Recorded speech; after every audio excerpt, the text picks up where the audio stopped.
Muy bien, pues muy buenas tardes, bienvenidos, muchas gracias por estar aquí. Saludamos también a los que nos siguen por streaming y en estos días de Navidad suceden cosas como hoy van a suceder. Alguien que ha escrito un libro, que es José Ignacio Fernández, notario, con fines benéficos, cede su recaudación a Manos Unidas, protagoniza un acto en el que no solo va a participar él y Leo, participa también don Emilio Ruiz Seco, que ha sido maestro de José Ignacio, que aunque no lo parezca, ¿puedo decir la edad o no? Tiene 85 años, maestro nacional jubilado, 86. Nació en Retortillo, Julióbriga, lo cual también imprime carácter. Maestro de 4 cursos en Sáhara Occidental, Premio Nacional de Alfabetización, maestro de directo escolar coloquio público Fernando de los Ríos, en el Astillero, creador de las aulas de adultos en el Astillero, título universitario especialista en educación de personas adultas, profesor director del Centro de Adultos de Santander. Lo leo porque no quería olvidar ninguno de sus rasgos de curriculares y porque todos ellos le honran y nos honra con estar aquí, porque va a hacer una presentación él de José Ignacio Fernández. Nos acompaña también Juan Luis Alonso, que es el delegado de Manos Unidas. Bueno, viene en representación de Manos Unidas, que es la entidad que va a recibir los beneficios o recaudación de la obra. No hace falta presentación de Manos Unidas, todos sabemos su encomiable y su entusiasta labor por los demás y por lo tanto, cuando él hable, explicará qué funciones o qué actos realizan, qué actividades desarrollan y prefiero cederle la palabra a él para que lo explique con más precisión que yo. Y José Ignacio Fernández, que es, si no me equivoco, José Ignacio, el segundo libro que escribes, el tercero. Bueno, es un libro pequeño, el tamaño es lo de menos, lo importante es el mensaje. Si vais a la última página, cuando compréis el libro, que por cierto está a la venta ahí fuera, pues veréis que tiene la frase de John Fitzgerald Kennedy, ¿no? No preguntéis qué puede hacer vuestro país por vosotros, sino preguntad qué podéis hacer vosotros por vuestro país. José Ignacio es de los que cree que las personas somos buenas, y lo somos de nacimiento y de infancia, y cree que debemos desarrollar nuestra función para el bien de la sociedad. Él lo hace, él es el primer ejemplo.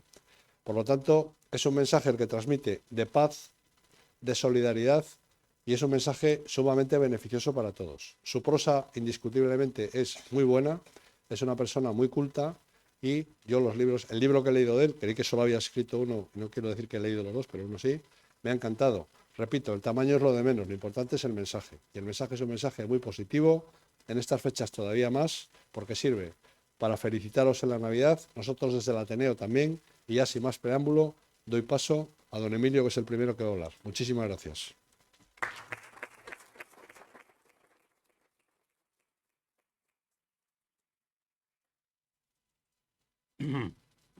Bueno, como me oís, vale.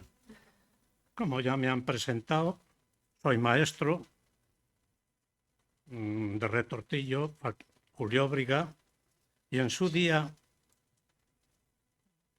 escuché la voz de África y una convocatoria del Ministerio de Educación del año 66 hasta el 70.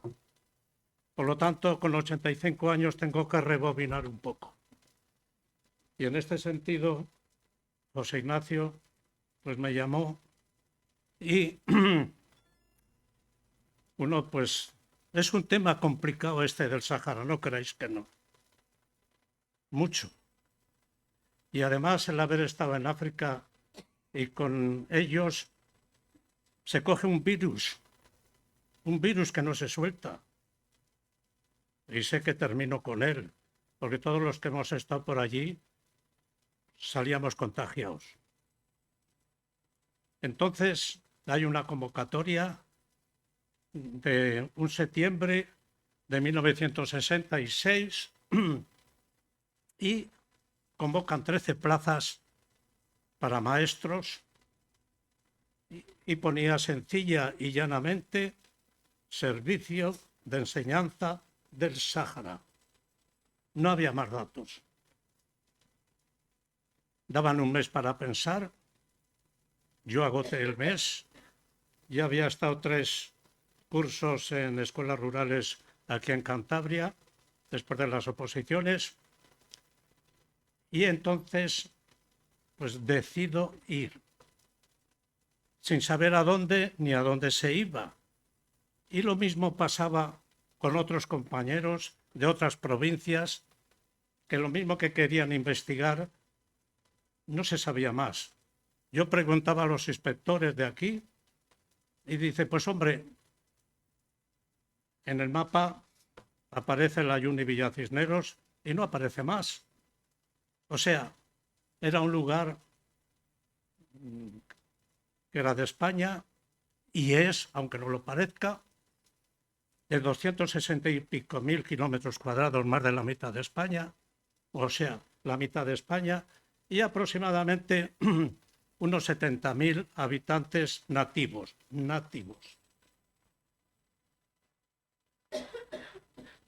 Después de realizar un papeleo que nos mandaban, se coge el avión que nunca había cogido y hacemos el trayecto, hago el trayecto de Madrid, Sevilla, Sidibni y El Ayun. Llegas al aeropuerto, ya huele a siroco, hay mucho calor, etcétera, porque el Sáhara Occidental, que se llamaba, quitando los pocos kilómetros asfaltados que había en El Ayun y Villacisneros, todo era desierto. Ni carreteras, sino pistas, en el cual se iban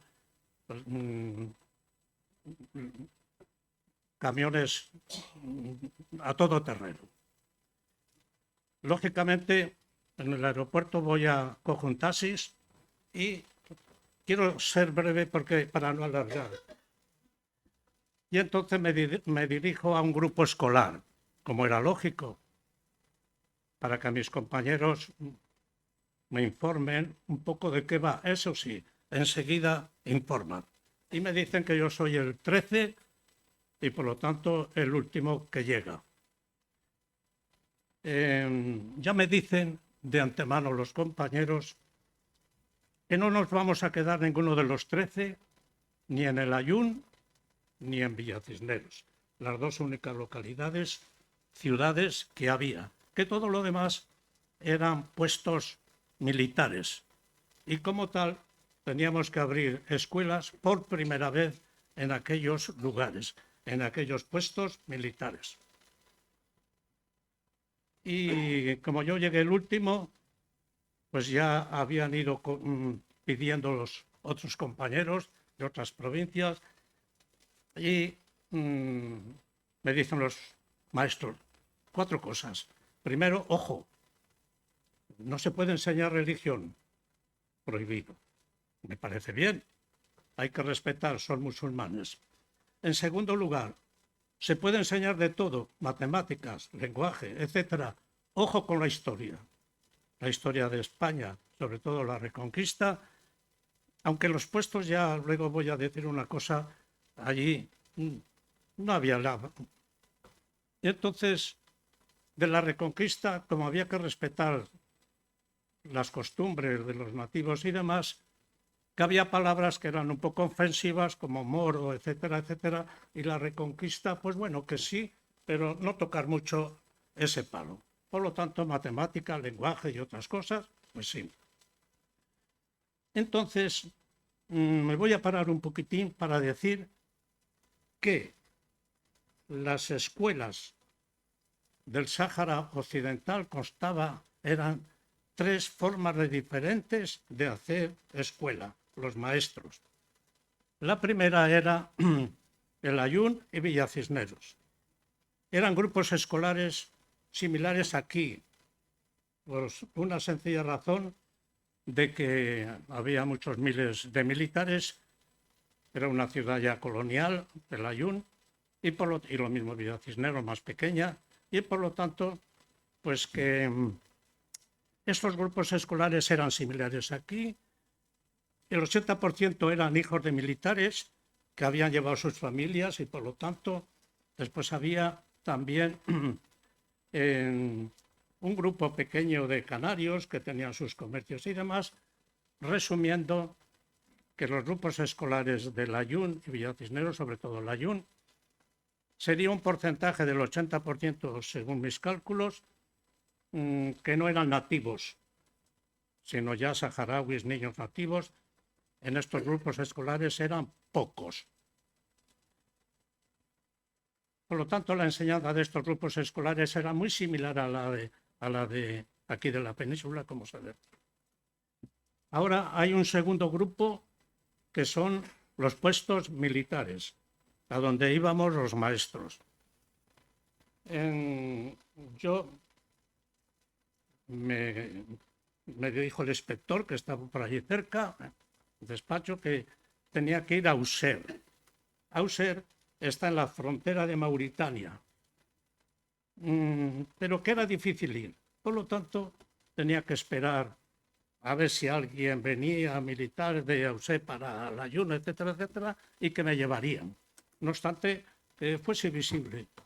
Pero ya estaba 15 días en el Layún con otro compañero que tenía de Huesca, que tenía que ir a Maves, donde están ahora los campos de refugiados, muy lejos, y también pues visitábamos los dos grupos escolares y después la ciudad, etcétera. Y la conclusión general de que estos maestros que estaban en el Layún y Villacisneros pues hacían su labor con mucha dignidad, porque era un alumnado muy complejo. Pero ahora hay el otro grupo de los puestos militares. Yo llevaba ya 15 días en el Layún y me aburría un poco, y el otro compañero también, de ir más deprisa. Y le dije al inspector que por favor quería irme, quería conocer mi escuela, y que ya llevaba 15 días. Pues bueno, si tienes prisa, mañana sale un barco, Viera y Clavijo.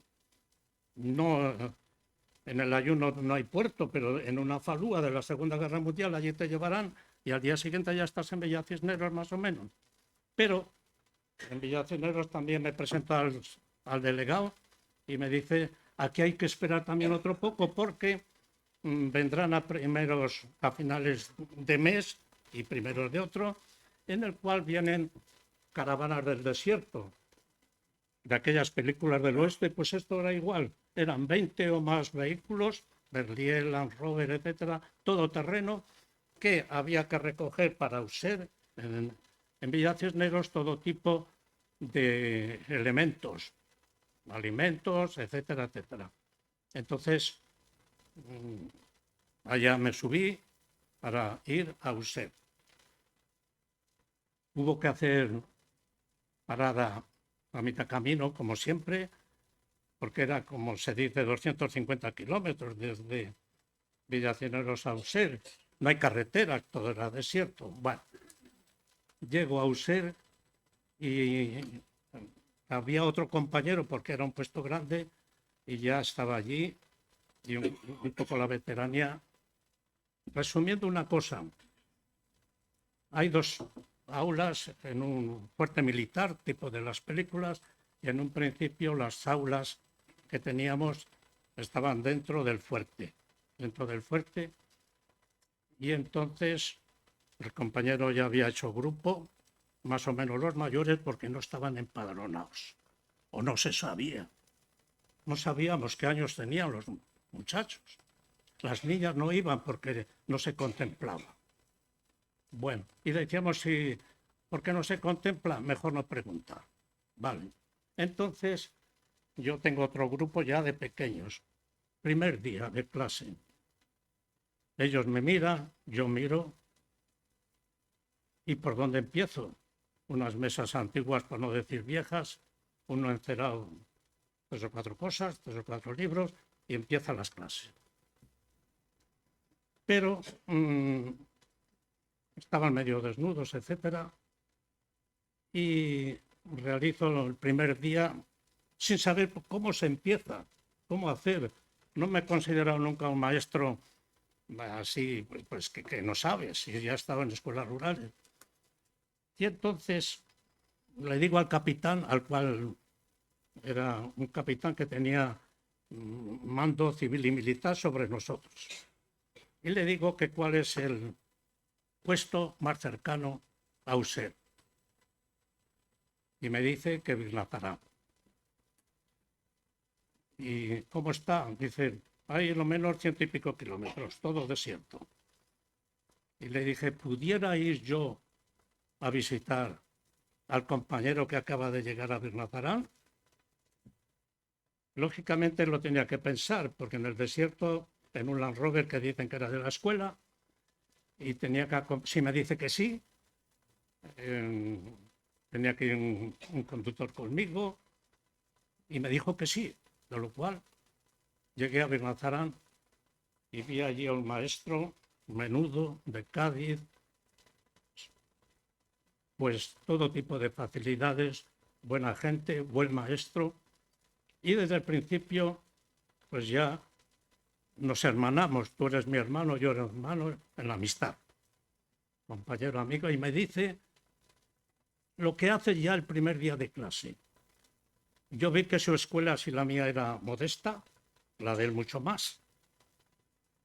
¿Y tú qué haces? Pues mira, yo hago lo siguiente, cojo cartulinas, que tampoco había, las tienes que pedir a villacineros, que sí que te las mandan, cartulinas de más o menos 50 centímetros, blancas, de otro color, etcétera. Tienes que pedir bolígrafos. Yo lo del bolígrafo no sé si no lo tenía muy claro. Pinturas, lápices, etcétera. Y con esas cartulinas se hacen periódicos escolares. Pero tú qué dices, periódico, si esto suena así a grandeza. Pues sí, pero mira, estos chavales, los guayetes, son inteligentes, son listos, son hábiles, dibujan bien. Y entonces, pues tú coges la cartulina, más o menos en el centro, y coges un tema central.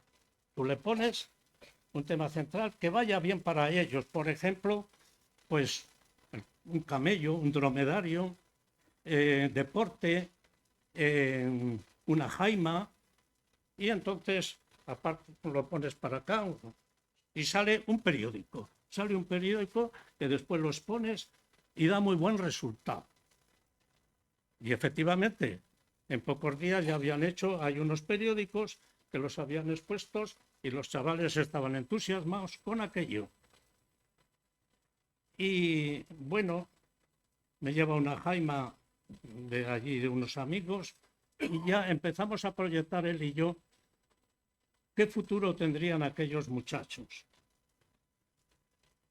y cómo habría posibilidad de conectar a Usher con Vilatará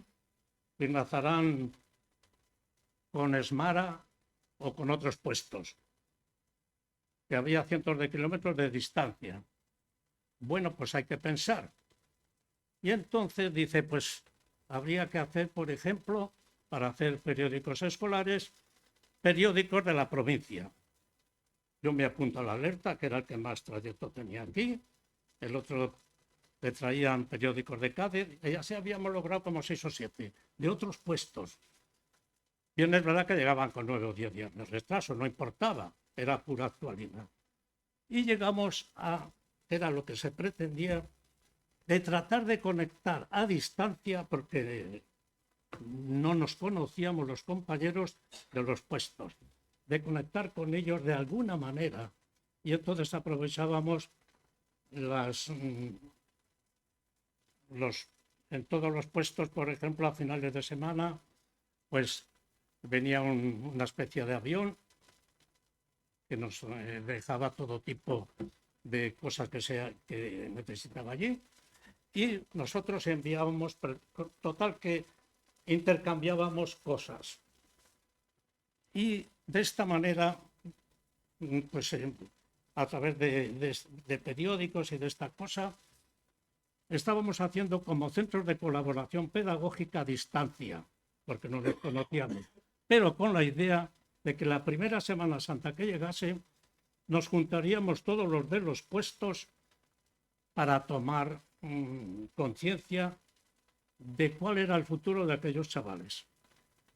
Porque a la hora de la verdad, todos los puestos coincidíamos en muchas cosas, los maestros, en otras cosas mínimas. Y con la misma nos dirigimos al inspector para que los alumnos mejor preparados que ya salían de los puestos fuesen a hacer bachillerato al Instituto de Layún y Villacisneros. Pero para esto había que haber una residencia de internado, de internos, y efectivamente se logró.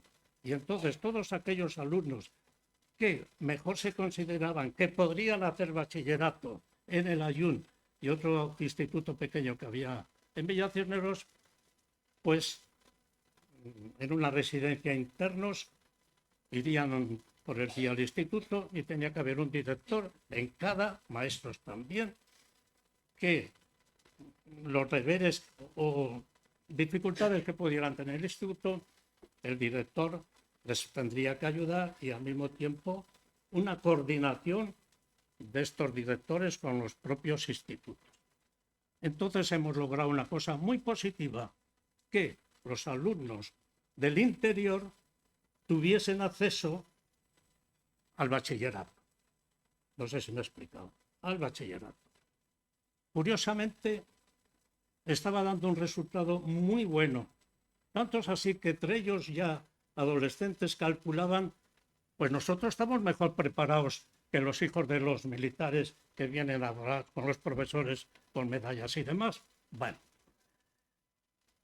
quedaba otra tercera escuela mucho más difícil que la de los puestos que ya era. Y eran las escuelas nómadas. Estas sí que eran difíciles porque era otro tipo de escuela que nómada. La escuela era una jaima y luego una ruló, que cuando el frig, el jefe de la tribu, había oído que había llovido en un determinado lugar, porque en el Sáhara no existe la propiedad privada. Entonces la escuela tenía que levantar, etcétera, etcétera. Era un sistema muy duro, muy duro. Entonces ya tenemos las tres escuelas, que previamente coordinadas con las de Layún y Villacisneros ya estábamos dando resultado. Luego, otras funciones que tenía la escuela en los puestos, y era el comedor escolar.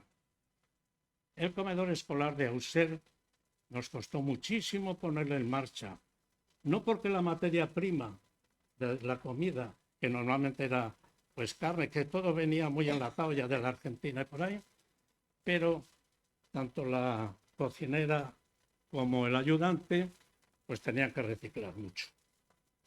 Y entonces pues el resultado no era el que quisiéramos desear.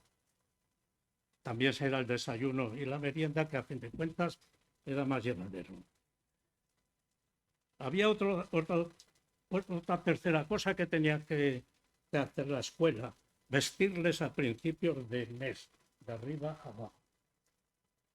Las sandalias que nunca se rompían según aquella marca, unas camisas, pantalones y demás, teniendo en cuenta que a lo mejor a mitad de mes ya estaban medio desnudos. Pero también teníamos cuidado porque al lado del fuerte, lógicamente, tiene que haber un pozo. Y teníamos que llevar a los chavales allí pues con tide, total que funcionaba. Hay una cosa muy interesante que se dejó en Auxerre, de tener alumnos que estaban muy deficientes, estaban vestidos. Cogían la escuela con mucho cariño. Y sobre todo hay otra cosa, y es que estos niños iban a las jaimas. Por lo tanto, no podíamos separar el habitáculo de los alumnos, que eran las jaimas. ¿Y qué eran las jaimas? Pues la casa de ellos. Teníamos que, alguno dirá, pues hombre, ¿y cómo es que iban al instituto estos alumnos? ¿Habría que pedir permiso a los padres? Pues claro, hay que visitar las jaimas, hay que convencerles, porque si no, pues aquellos muchachos no tienen acceso a otra cosa que a pastores.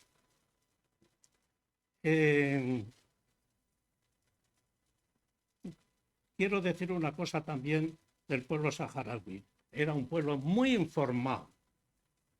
Todos tenían, pastores o demás, su aparato de radio. Y oían cosas que se hablaba del Sáhara, pero de otras emisoras extranjeras, y a veces ya estaban un poco dolidos de lo que pudiera ocurrir.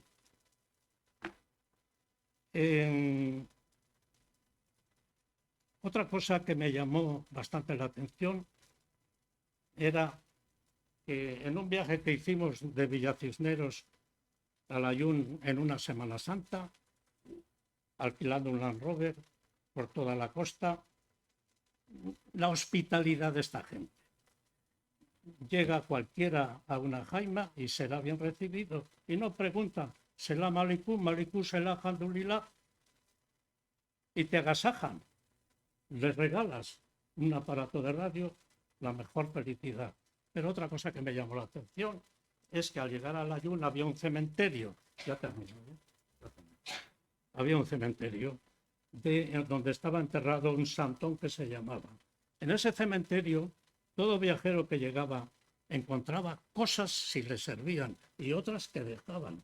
Te decía que era el santón musulmán quien se lo había proporcionado. Todos los que pasábamos por allí, pues lo primero había que dejar un aparato de radio, o té, pilones de azúcar, etcétera, etcétera. Después de estar 2 años en Auxerre, me recomendaron que fuese a otro puesto, Arbú, ya en la costa. Es, por ejemplo, Pedreña como Santander y una gran bahía riquísima en zonas pesqueras. Y alguno dirá, ¿cómo rellenas el periódico? Pues había que poner en el periódico las riquezas que tiene el territorio para que los conozcan los muchachos. Y entonces no teníamos información de ninguna especie.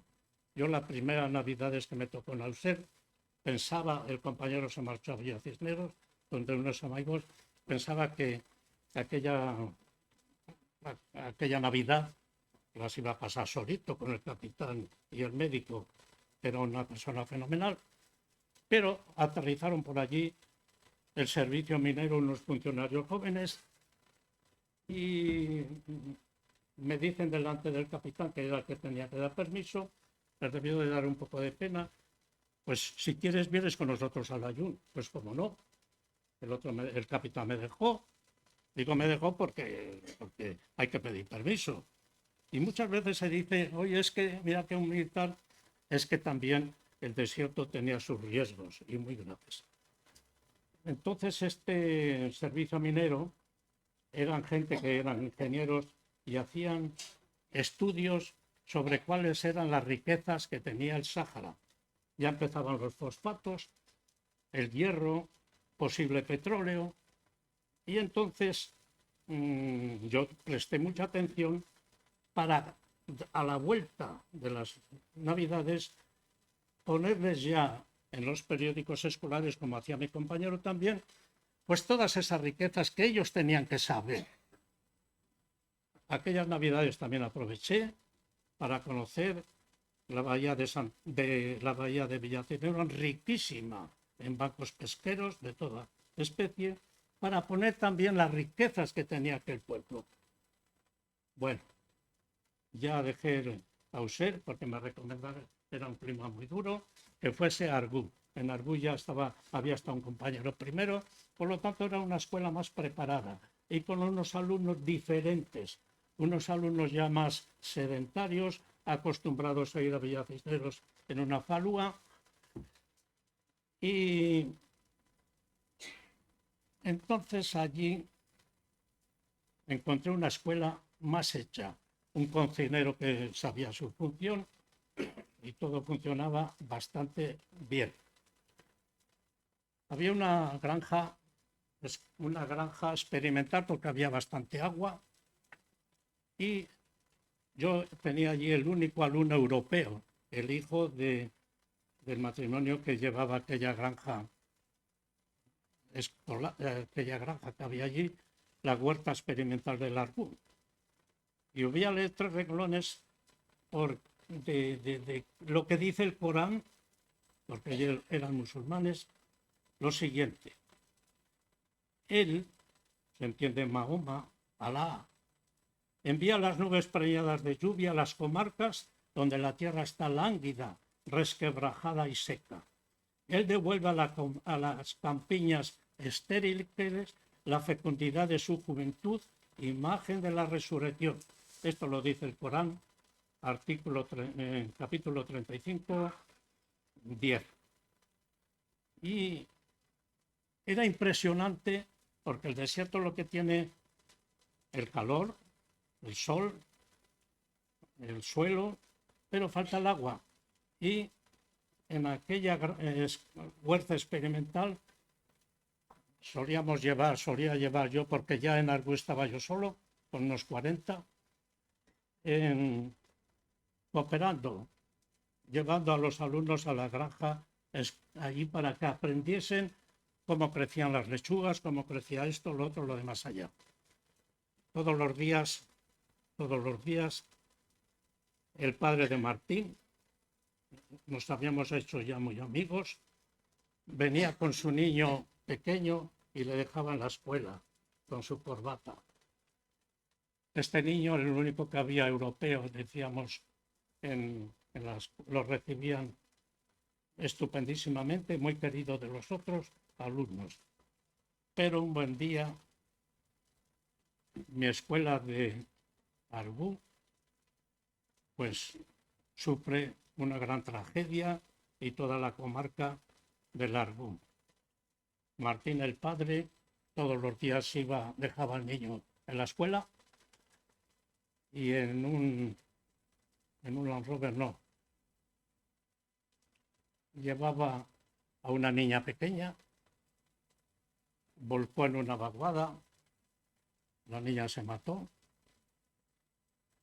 y aquella familia marchó y la escuela perdió un valedor muy importante. Yo llevaba ya 4 años. En el Ayun ya había ambientes de movimiento, no de guerra, pero un compañero mío, Fernando, un buen día salía de esto y una bomba debajo de su coche, él voló, no le pasó nada, pero le pudo haber pasado mucho. Y ya para terminar, hicimos un viaje, 4 compañeros, para no perder la oportunidad, y es ir al Senegal, pasando por Mauritania, en un Land Rover, con muchas dificultades. Y de aquí lo que vale es el líder. Llevábamos un líder que sabía bien lo que eran las escuelas nómadas y él conducía. En el Senegal ya vimos los cielos abiertos porque nos parecía el paraíso terrenal. Fuimos a Dakar, una ciudad bonita, y de todo aquello que vimos ya llevamos una idea de ver, y es la isla de Gorée, la isla de los esclavos. Perdona. La isla de los esclavos, que había que ir a verlo. Y efectivamente fuimos. Lo habían hecho un museo y en unos acantilados impresionantes, allí está, que no lo habrá llevado nadie, estaban un guía de color con las argollas y donde allí amarraban para que no se escapasen los esclavos, después en barcos camino de Jamaica y demás para ser vendidos. La verdad que era impresionante. Después ha habido Juan Pablo II, Obama y otros jefes importantes a visitar aquello y es visitable. Desde luego el guía tenía su, no rencor, odio, lo que sea, no era eso tampoco. Pero le preguntamos, ¿y los barcos? España era buena, que no hizo nada como otros países europeos, Y sí, pero los barcos eran españoles. Bueno, a mí aquello, después de 4 años ya estando allí y con ciertos problemas ya que se veían en la Jun, pues ya decidí también marchar, primero porque mi padre tenía una salud en precario y yo a mi madre la había perdido a los 14 años y digo, si se muere mi padre, pues no puedo ir. Y entonces, ya como otros compañeros, habían decidido ir. Ya para acabar, quiero dos maestros que se pierden. Pues se me ha olvidado una cosa importante. Si alguno quisiera, porque no es libro de venta, es un libro testimonio, es diferente. En los libros testimonios hay que cuando, para que sean oficiales, se ha dejado 4 en la biblioteca central. En la biblioteca central. No es que los dejen sacar, pero si queréis ir a leerlo podéis hacerlo, porque efectivamente en una mañana o dos podéis leerlos. Hay otro en la biblioteca de Pelayo, por toda España se ha procurado que sea leído, porque otros compañeros han hecho otras cosas con respecto a que la labor de los maestros de allí sea conocida. Todo esto vino a cuento y ya termino, de Enrique Satué, y este era con motivo de vacaciones de paz, cuando los niños saharauis vienen a provincias españolas, este Enrique Satué, que es funcionario de la Diputación de Huesca, pues quiso hacer un estudio de las escuelas del Sáhara y entonces hizo un libro que se llama Tiza y Arena. Y él a mí me vino un día aquí a Santander y va teniendo reseñas de lo que los 13 maestros que estuvimos por allí y otros iban contando, y hizo este libro de Tiza y Arena. Fernando, el de Binazarán, que fue el que me abrió un poco los ojos cuando cómo empiezo yo a dar clase el primer día. Y me dice lo de los periódicos escolares. Para definir cómo eran los alumnos allí, recoge Enrique Satué, en Tiza y Arena, una definición que dice, y coincidíamos todos en ello, eran listos, espabilados, dotados para las matemáticas, lengua española y literatura, sentido del ritmo metido en el cuerpo, carácter en ocasiones irritables, politización temprana, muy informados como sus padres y demás a través de la radio. En un principio, en las jaimas, los maestros tuvimos que dialogar bastantes porque el interés de las familias era bajo en sus comienzos. Después ya los maestros éramos muy bien recibidos. Tomábamos mucho té, porque era así el tema. ¿Y por qué 3 tés? Porque el primer té que había que tomar es amargo como la vida, el segundo dulce como el amor y tercero suave como la muerte. Y luego yo he cogido un lema que me dijo también Fernando: la tarea de educar solo es auténticamente humana en la medida en que el alumno pierda miedo a la libertad. Ese era el problema de nuestra función allí, que pierdan el miedo para que sean libres, en la medida que pudieran buscar la independencia y a la vez solidaridad. En literatura, yo trabajé mucho con ellos, 3 o 4 3 o 4 escritores. Cervantes. ¿Y por qué Cervantes? Por Don Quijote y Sancho. Eran allí los camellos, iban por el desierto. Antonio Machado, lo mismo. Ramón Jiménez, etcétera, etcétera. Y para no hacerlo largo, porque me parece que sí, voy a terminar leyendo un poema muy breve de Fernando, que en estos días sé que lo está pasando mal, que dice lo siguiente, y ya dejo la palabra.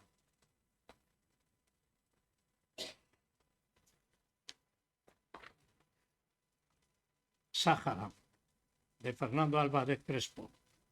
Te miré desierto, quise hablarte,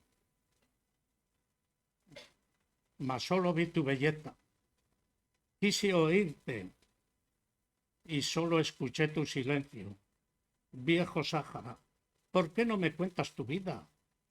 Quiero escucharte y conocerte, ver tu belleza e inmensidad. Desierto único, ¿por qué no me contestas? Se oyen rumores que parecen decir algo. Escucho murmullos, pero no los comprendo. Amanecer gris, tierra parda, rayos de luna que te dan belleza. Eres como una flor que en primavera está radiante.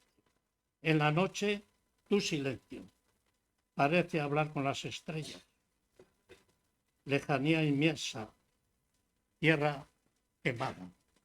Y ya 4 renglones de cómo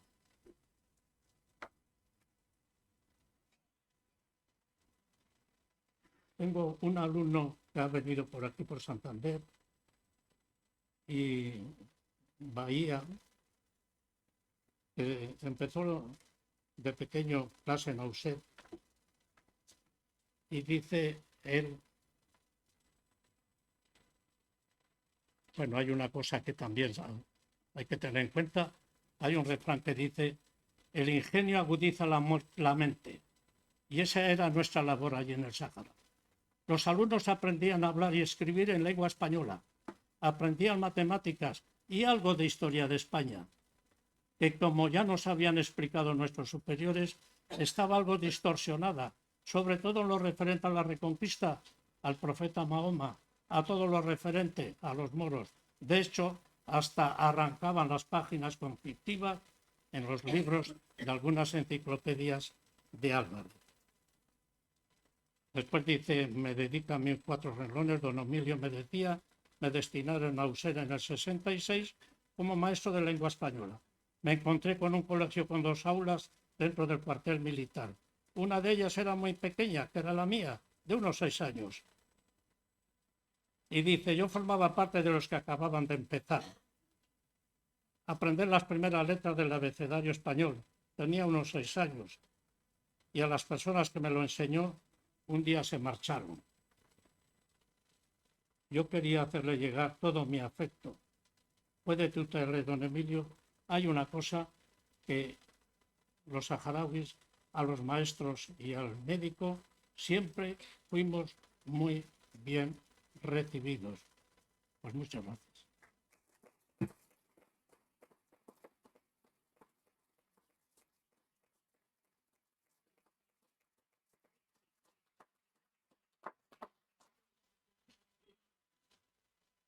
He estado un poquitín nervioso, disculpa. Bueno.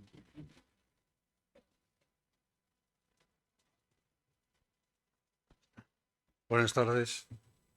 Bueno, después de esta disertación tan interesante, lo mío va a ser cortito, se lo prometo.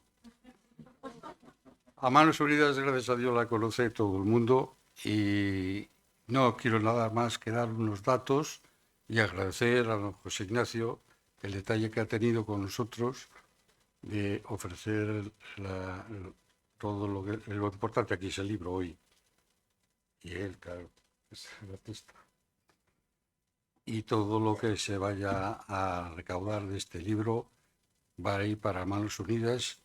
Y ahora van a ustedes a ver en los datos que les voy a dar, que van a ser poco, ya digo, pues dónde van estos dineros.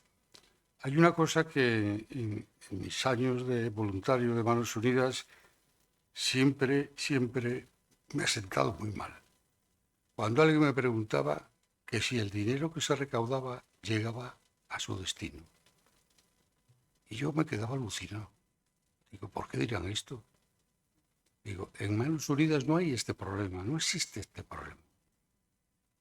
Nosotros todo lo que se recauda va directamente al socio que le llamamos, al socio local, le llamamos así, que es el que ha pedido el favor de un proyecto que era necesario, pero cuando son necesarios donde se hacen los proyectos, es que es verdad que son necesarios, es vida o muerte.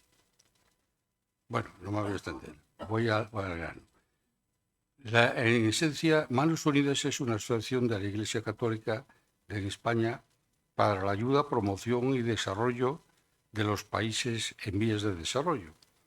A su vez, somos una organización no gubernamental para el desarrollo de una ONG de voluntarios católica y secular.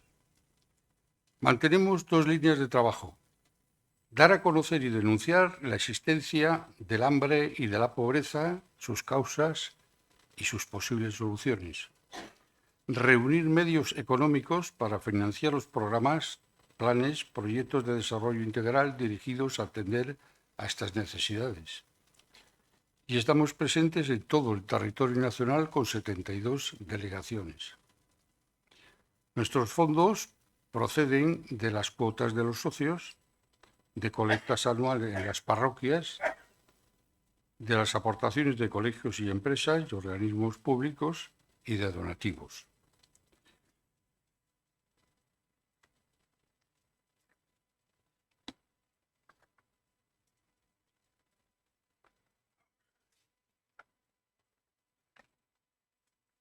Los datos del año pasado, vamos siempre con un año de retraso por lógica de las estadísticas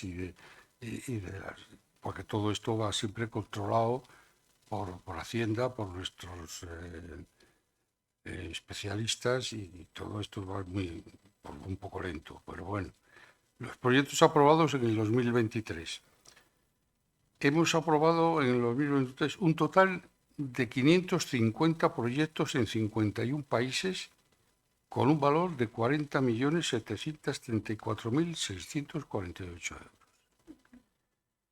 Esto ha sido por sectores: 151 proyectos de educación, 119 proyectos de alimentación y medios de vida, 81 proyectos de derechos de las mujeres y equidad, 73 proyectos de derechos humanos y sociedad civil, 15 proyectos de medio ambiente y cambio climático, 85 proyectos de salud y 26 proyectos de agua y mantenimiento.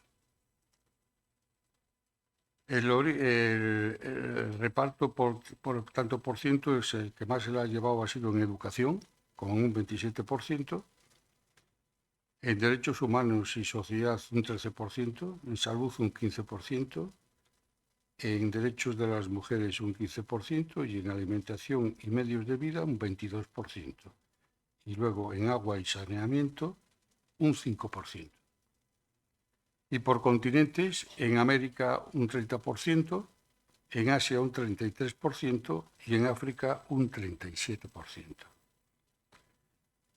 En cuanto a los datos de lo que es nuestra, aquí en Santander, tenemos 834 socios, 329 son hombres y 418 mujeres, y 87 colegios o empresas como personal jurídico. A nivel nacional hay 73.100 socios.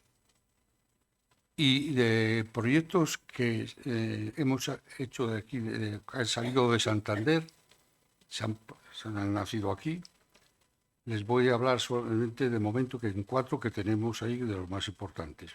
En Madagascar hay una promoción del derecho a la atención sanitaria primaria en Ancobara de 51,97 euros. En Ecuador, Derecho al agua y gestión comunitaria en comunidades indígenas de Palmira, 93.821 euros. En India, mejora de la seguridad alimentaria en 15 comunidades tribales en Koraput, 58.845 euros. Y en Ruanda, apoyo a la educación secundaria en niñas, Ruicara, 80.834 euros. Y por no extenderme más, porque don José Ignacio tendrá esta ganas de hablar y todo, pues le dejo con el libro y le doy las gracias. En nombre de Manos Unidas, la presidenta no ha podido venir hoy porque se encuentra enferma. Ayer ha ido al médico y no la ha dejado venir. Entonces, he venido yo, que estoy también de la coordinadora de la Junta Directiva, y he sido presidente del 2009 al 2014. Así que tengo también un poquito de experiencia en estas cosas. Muy agradecido, insisto, de parte de todos los compañeros de Manos Unidas, y si Dios quiere y se vende mucho el libro, nuestro granito de arena se verá fructificado en estos otros países que lo necesitan. Muchas gracias.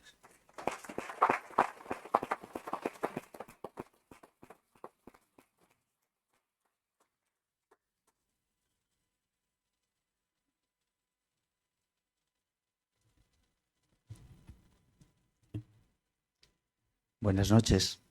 Seré breve porque, como aconsejaba don Baltasar Gracián, jesuita español del siglo XVII, en su Manual del Arte de la Prudencia, lo bueno si breve, 2 veces bueno, y lo malo si poco, no tan malo. En primer lugar, quiero dar las gracias a don Emilio Ruiz Seco y a don Juan Luis Alonso por acompañarme en este acto. Gracias también a don Luis Revenga por los términos en que se ha dirigido hacia mi persona. Ha sido verdaderamente halagador.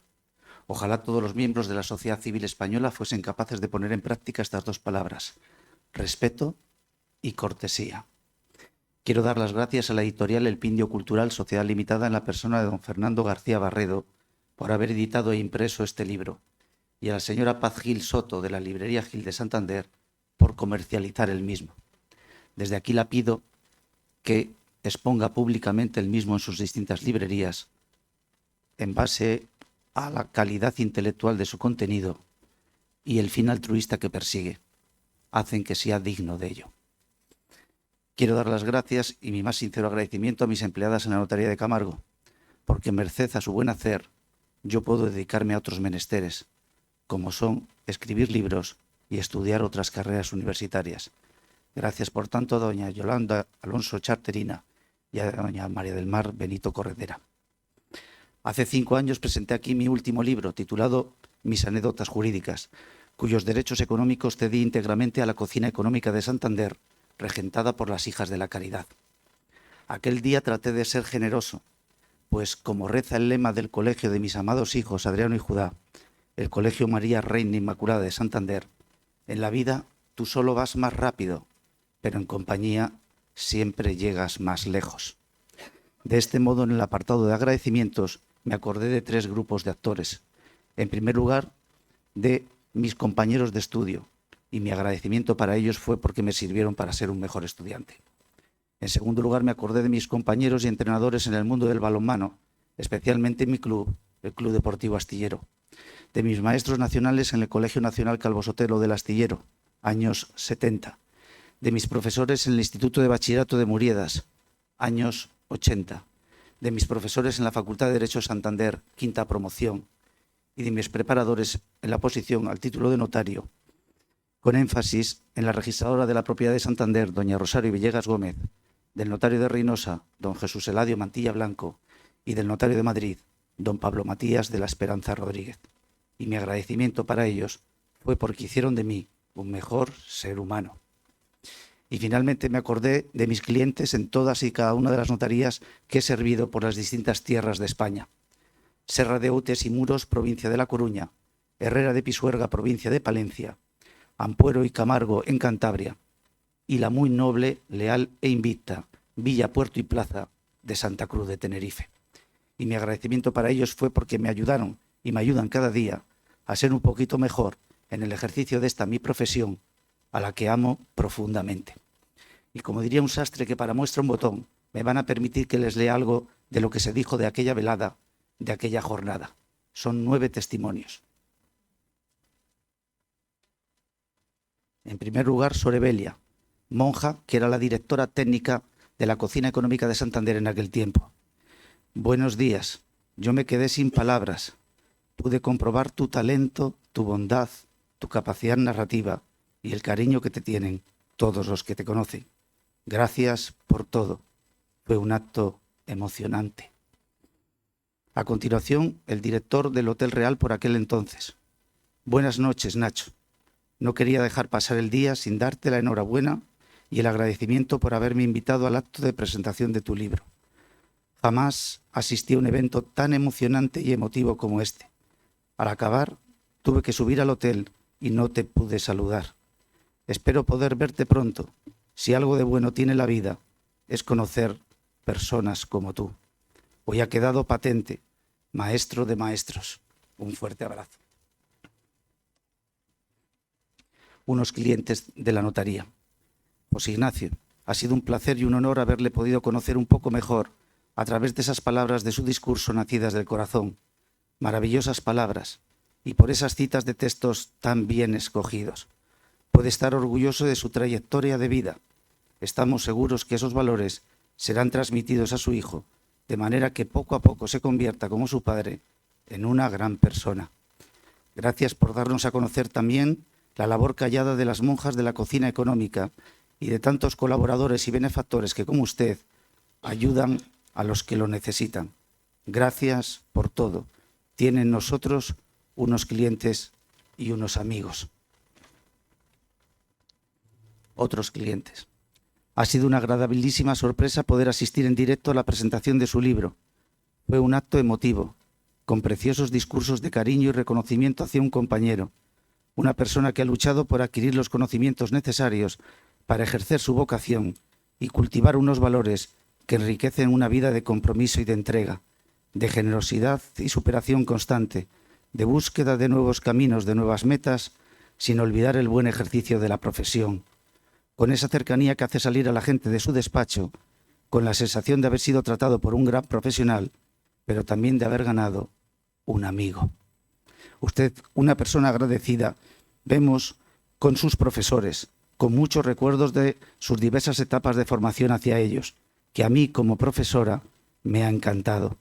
Pero vemos también una persona excepcional, que se ha hecho querer y que a lo largo de su vida y con su ejemplo diario ha ido dejando huella en todos los lugares donde ha estado.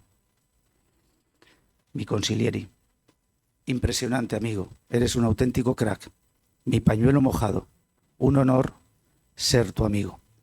A continuación, maestros y profesores que constituyeron un acicate para mí en mi vida.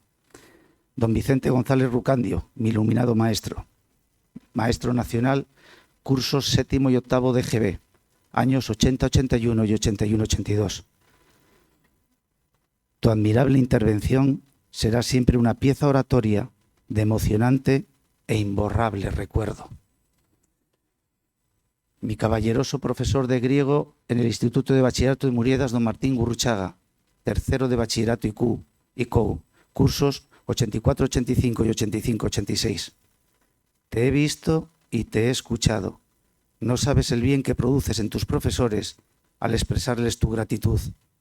En esta etapa mía, en la que velis nolis haces cuenta de resultados, esponja al alma saber de tu grato y gozoso recuerdo.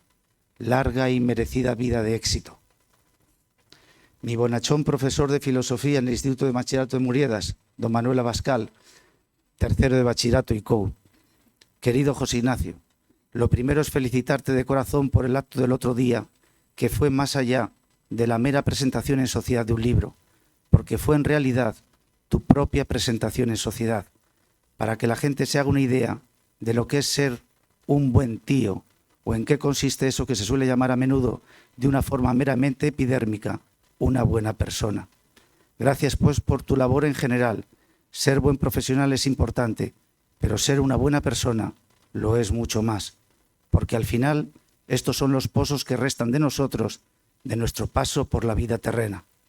Para lo que pueda serte útil, aquí me tienes. Recibe un abrazo. Y finalmente de una compañera de oposición.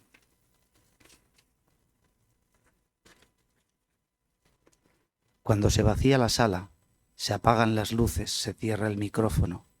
Cuando todos se marchan y cada uno vuelve a su vida en soledad o en compañía. Cuando ya se ha desvanecido el eco de los aplausos, entonces aflora la verdad. Y la emoción del momento deja paso a otros sentimientos y pensamientos más reposados y profundos. Y en ese momento aparece la certeza de haber vivido, que no he soñado, un momento mágico y una evidencia.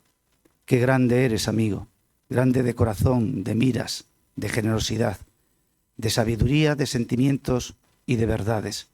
Y esa clase de grandeza que no empequeñece al del lado, sino que a su vez le hace más grande. Lo demás ya está todo dicho. La emoción, la oratoria, el verbo vibrante y brillante, los reconocimientos, la generosidad, casi nada.